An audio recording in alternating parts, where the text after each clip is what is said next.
যত না খুলুমখা সবাইকে নমস্কার। রামচন্দ্রঘাট মণ্ডলের যে আজকে জনজাতি ভাই বোনদেরকে নিয়ে যেখানে সাংগঠনিক বৈঠক, সেই বৈঠকে উপস্থিত আছেন আমাদের ত্রিপুরা প্রদেশ বিজেপির সম্মানিত সভাপতি শ্রী রাজীব ভট্টাচার্য মহোদয়, উপস্থিত এই খোয়াই ডিস্ট্রিক্টের যিনি সম্মানীয় সভাপতি এবং চেয়ারম্যান এসসি কর্পোরেশনের বিধায়ক শ্রী পিনাকি দাস চৌধুরী মহোদয়, উপস্থিত আমাদের ত্রিপুরা সরকারের মাননীয় ট্রাইবাল ওয়েলফেয়ার মিনিস্টার শ্রী বিকাশ দেববর্মা মহোদয়, জেলা সভাধিপতি খোয়াই ডিস্ট্রিক্টের, এখানে উপস্থিত থাকার জন্য, কথা শোনার জন্য আপনারা যে এসেছেন, এর জন্য আপনাদেরকে হার্দিক অভিনন্দন ও শুভেচ্ছা জানাচ্ছি। আজ নরক যতনি বিশেষতা ফাই বেলায় অসংগ টাকা, আমি আপনাদের মাঝে এসে খুবই আনন্দিত।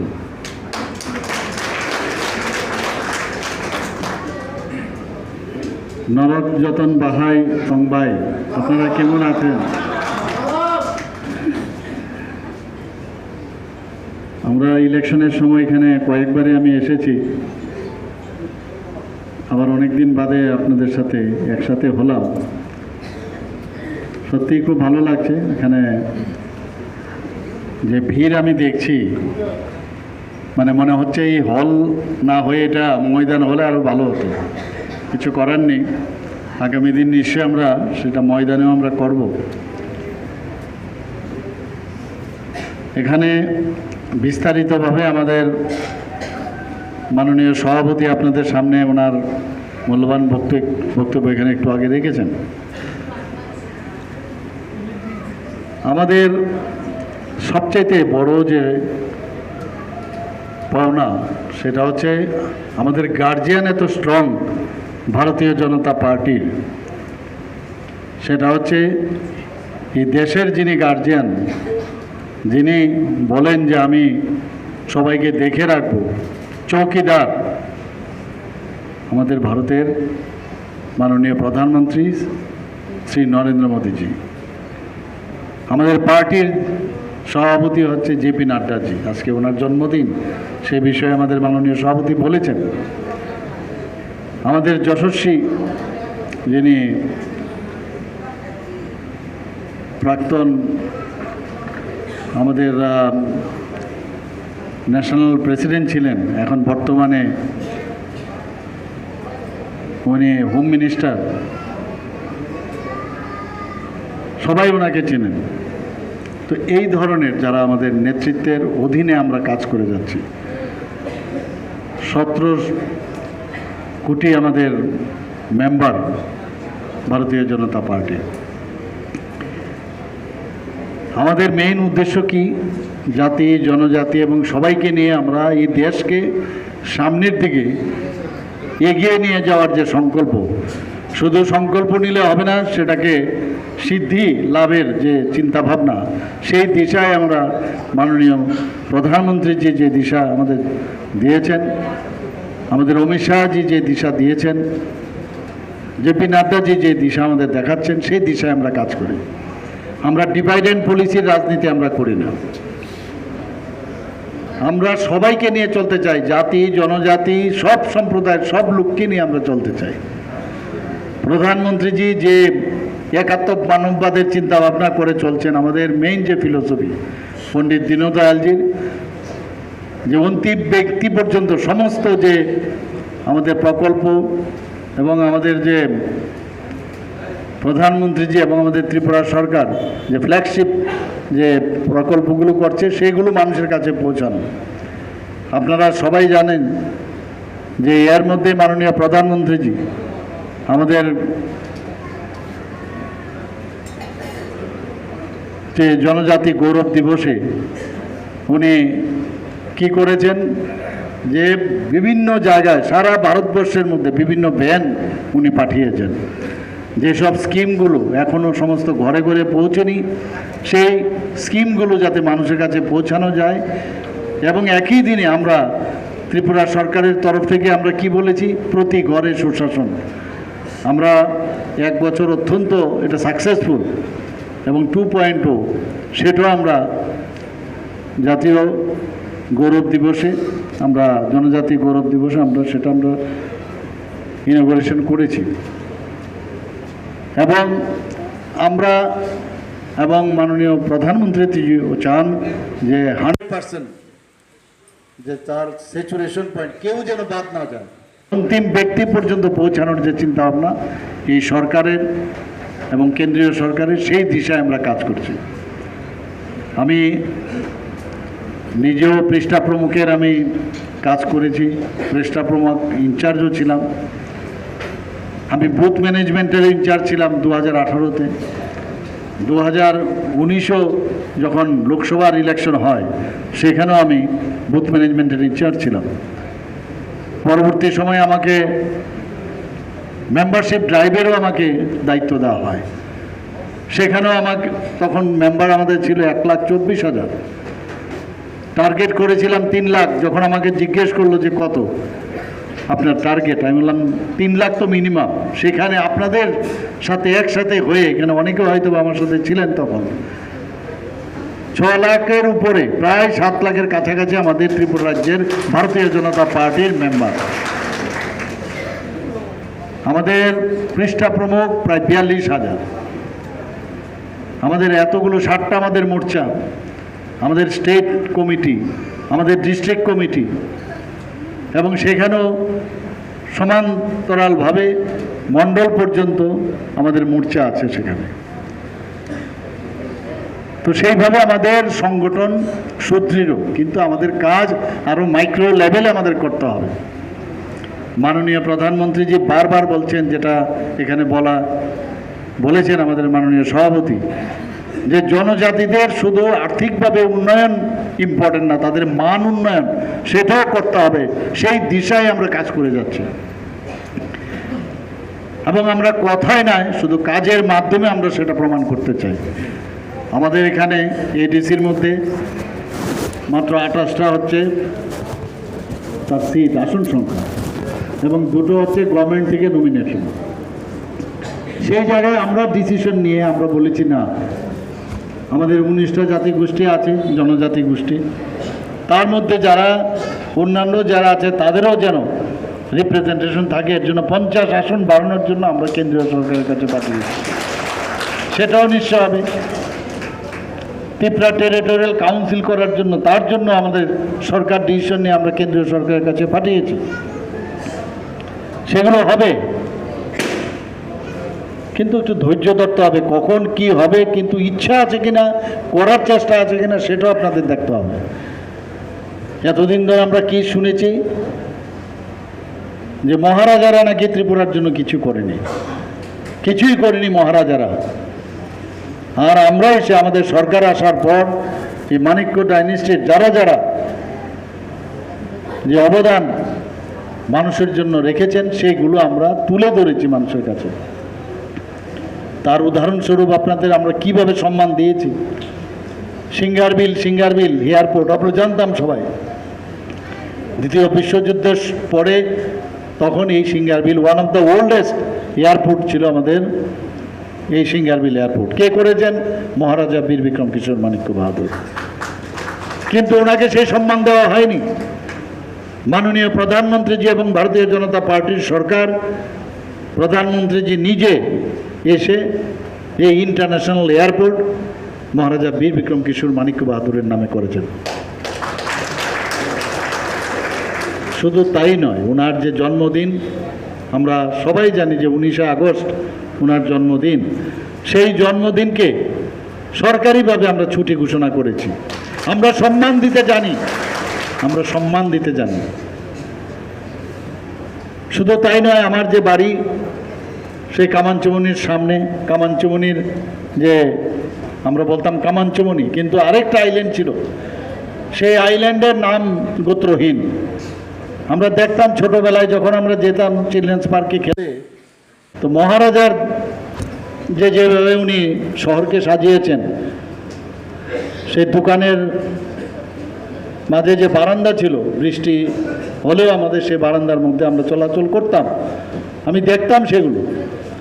এবং এত সুন্দরভাবে আমরা সবসময় বলি মহারাজা বীরবিক্রম ত্রিপুরার আধুনিক ত্রিপুরার রূপকার।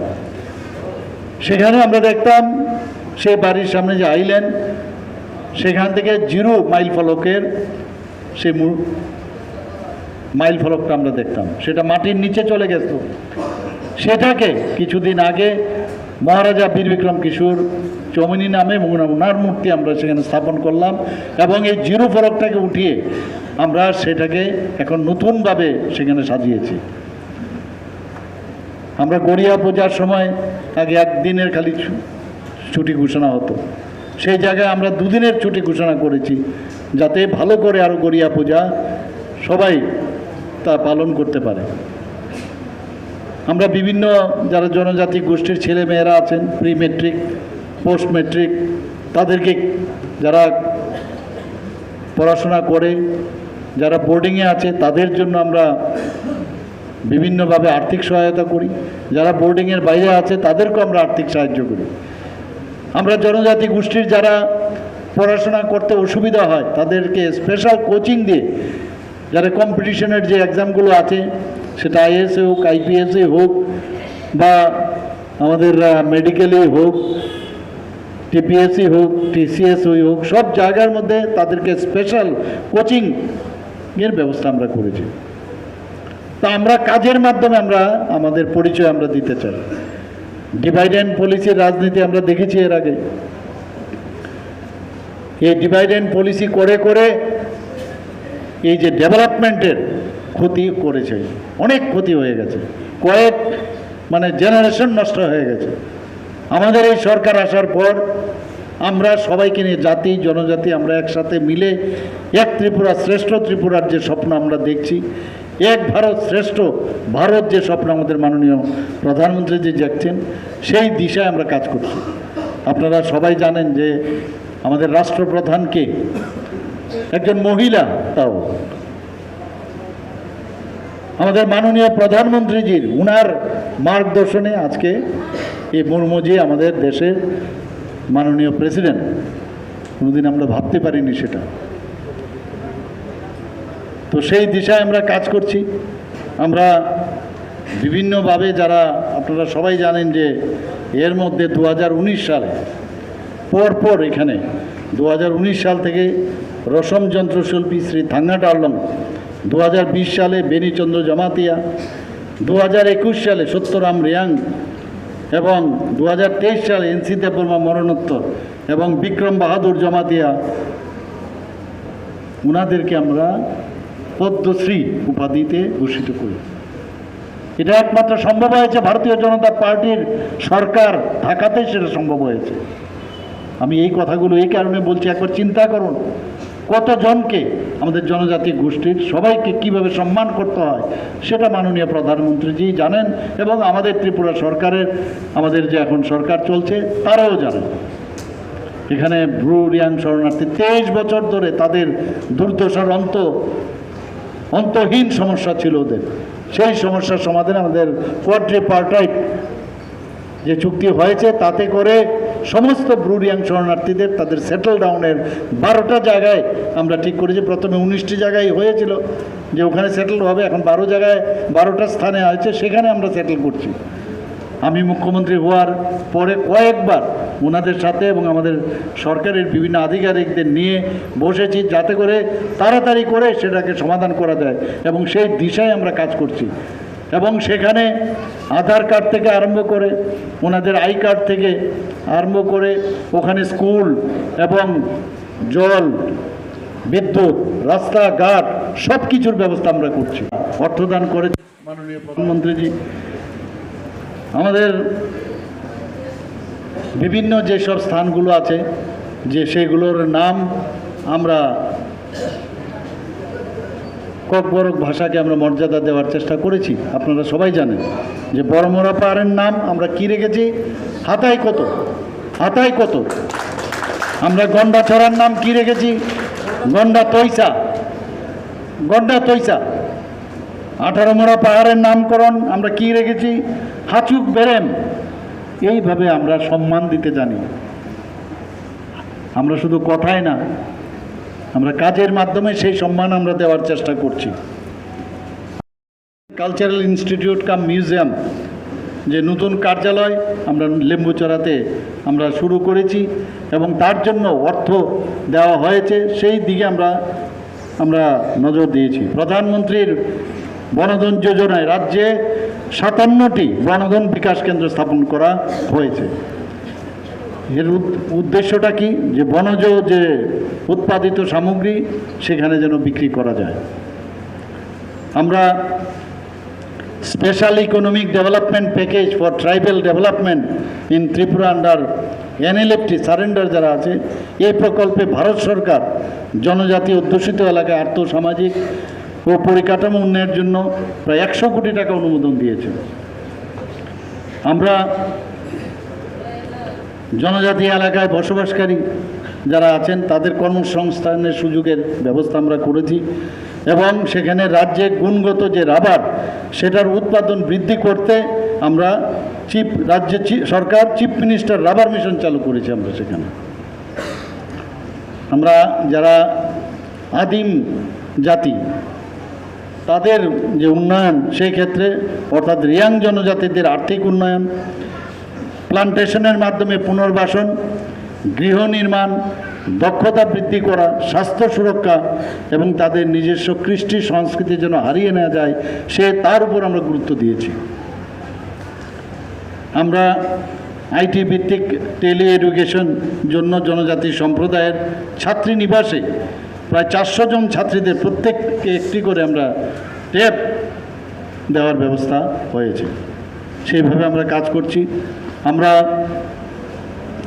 আমার মনে আছে আমি যখন রাজ্যসভায় ছিলাম, মাত্র 3 দিন আমি রাজ্যসভায় ছিলাম, সেখানে ডার্লং কমিউনিটি আমাদের ট্রাইবাল যে এনলিস্টেড যে আছে তারা কিন্তু সেখানে ঢুকতে পারেনি। তার জন্য আমি জোরালো বক্তব্য রাখলাম সেখানে এবং সেই বিলের সপক্ষে যখন বক্তব্য রাখলাম তারপরেই এই ডার্লং কমিউনিটি এই ট্রাইবাল সম্প্রদায়ের মধ্যে চলে আসলো। আমরা পর্যটনের দিক দিয়ে আপনারা দেখেছেন যে যেখানে নানিকুল কুঞ্জ, সেখানে যারা জনজাতিরা আছেন সেখানে তাদের আর্থসামাজিক যে বিকাশ তার উন্নয়ন হয়, তার জন্য তারা যেন সেখানে খাঁচায় মাছ চাষ, মৎস্য চাষে বিভিন্ন যে কর্মসূচি সেখানে চালু করার ব্যবস্থা আমরা করেছি। আমরা আরেকটা বিশেষ যেটা আজকেও আমি জনজাতির কিছু যারা সমাজপতি তাদের সাথে আমি বৈঠক করেছি এবং আপনারা সবাই জানেন যে যারা আমাদের সরকার আসার পর যারা প্রধান সমাজপতি তাদেরকে সাম্মানিক যে 2000 টাকা করে সাম্মানিক ভাতা আমরা দেওয়ার ব্যবস্থা করেছি।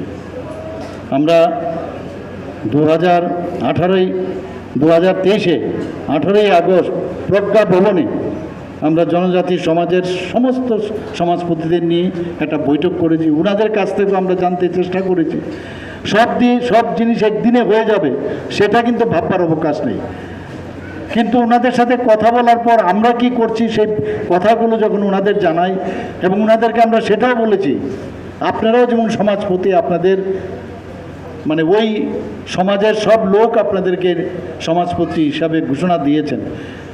আমরাও মানুষ যখন আমাদের যে গণতান্ত্রিক পদ্ধতিতে আমাদেরকে যখন আসনে বসায় আমাদেরও কিন্তু দায়িত্ব থাকে। আপনাদের যেমন দায়িত্ব আছে আমাদেরও সেই দায়িত্ব আছে যে আপনারা আমাদেরকে জিতিয়ে এই সরকারে এনেছেন, সেই কাজগুলো যেন আপনাদের হয়ে আমরা করতে পারি। জিএনএম, বিএসসি নার্সিং, প্যারামেডিক্যাল এইসব বিষয়ে কোর্সে পড়তে পারে সেই জন্য আর্থিক সহায়তা দেওয়া হয়েছে। তাছাড়া মেধাবী জনজাতি ছাত্রছাত্রীদের উজ্জ্বল শিক্ষা যাতে পায় তার জন্য সমবায় উন্নয়ন নিগম থেকে সহজ কিস্তিতে সেই ঋণের ব্যবস্থা করা হয়েছে।